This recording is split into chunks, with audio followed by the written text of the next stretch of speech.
ಜೀವನ ಅಂದ್ರೆ ಇಷ್ಟೇನಾ? ಹೊಟ್ಟೆಪಾಡಿಗಾಗಿ ಮೈ ಮುರಿದು ದುಡಿದು ನಗು ನಗುತ್ತಾ ತಮ್ಮೂರಿನ ಹಾದಿ ಹಿಡಿದವರು ಮತ್ತೆಂದು ಬಾರದ ಲೋಕಕ್ಕೆ ಹೊರಟು ಹೋಗುತ್ತಾರೆ ಅಂದ್ರೆ ಆ ವಿಧಿಯ ಆಟವನ್ನ ಏನೆಂದು ಕರೆಯಬೇಕು?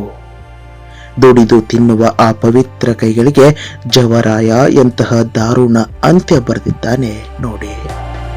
ಬಾಗಲಕೋಟೆಯ ಜಮಖಂಡಿ ರಸ್ತೆಯಲ್ಲಿ ನಡೆದ ಆ ದೃಶ್ಯವನ್ನ ನೋಡಿದ್ರೆ ಕಲ್ಲಂತ ಮನಸ್ಸು ಕೂಡ ಕರಗಿ ನೀರಾಗುತ್ತೆ. ಮಹಾರಾಷ್ಟ್ರದ ನಾಂದೇಡ ಜಿಲ್ಲೆಯಿಂದ ಒಂದಷ್ಟು ಬಡಜೀವಿಗಳು ಕಬ್ಬು ಕಟಾವು ಮಾಡಲು ಬಾಗಲಕೋಟೆಗೆ ಬಂದಿದ್ದವು. ಬಿಸಿಲು ಎನ್ನದೆ, ಮೈ ನಡುಗುವ ಚಳಿ ಎನ್ನದೆ ಹೊಲಗಳಲ್ಲಿ ಬೆವರು ಸುರಿಸಿ ದುಡಿದಿದ್ದರು.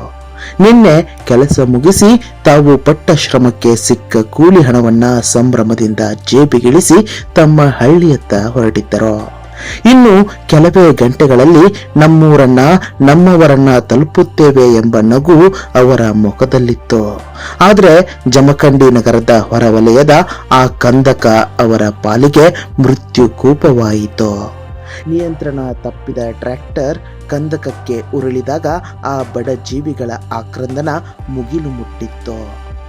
17 ಮಂದಿ ಕಾರ್ಮಿಕರಲ್ಲಿ 4 ಸ್ಥಳದಲ್ಲೇ ಪ್ರಾಣ ಬಿಟ್ಟರು. ಮನುಷ್, ಲಕ್ಷ್ಮಿ ಮತ್ತು ರೇಖಾ ಎನ್ನುವ ದುಡಿದ ಜೀವಗಳು ಶವವಾಗಿ ಬಿದ್ದವು. ಎಲ್ಲಕ್ಕಿಂತ ಹೆಚ್ಚಾಗಿ ಈ ಘಟನೆಯಲ್ಲಿ ಮನಕಲುಕಿದ್ದು ಆ 2 ವರ್ಷದ ಪುಟ್ಟ ಮಗು ಹಲ್ಕಿಯ ಸಾವು.